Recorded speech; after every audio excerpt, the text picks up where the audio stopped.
عرض کروں پورے قرآن میں پوری ذمہ داری کے ساتھ عرض کرنا چاہتا ہوں، پورے قرآن میں لفظ امام 12 مرتبہ آیا ہے، 7 مرتبہ آئمہ لفظ ہے، 5 مرتبہ امام ہے۔ اللہ کو 12 سے محبت اتنی ہے کہ امام 12 رکھے ہیں، قرآن میں 12 رکھے ہیں امام۔ تو یہ توجہ چاہتا ہوں، ہم تو قرآن سے امام لیتے ہیں، ہم جس کو بھی مانتے ہیں پہلے قرآن میں دیکھتے ہیں آیا تائید کرتا ہے یا نہیں کرتا۔ تم کسی کو قرآن سے علی منواؤ، ہم اسے اپنا امام مان دیں گے، جس کو بھی مانو قرآن سے منواؤ۔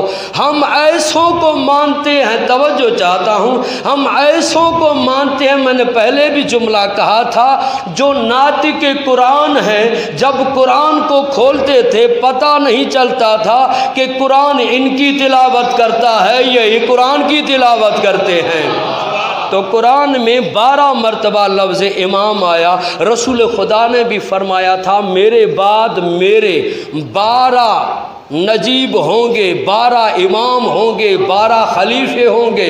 بھائی اس طرف بھی 12 ہیں، ہمارے پاس بھی 12 ہے۔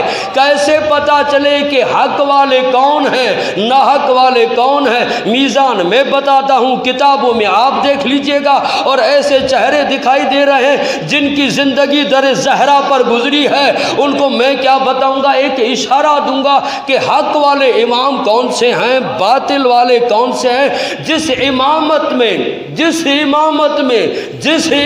میں یزید امام نظر آئے وہ باطل ہے، جس میں حسین نظر آئے وہ حق ہے۔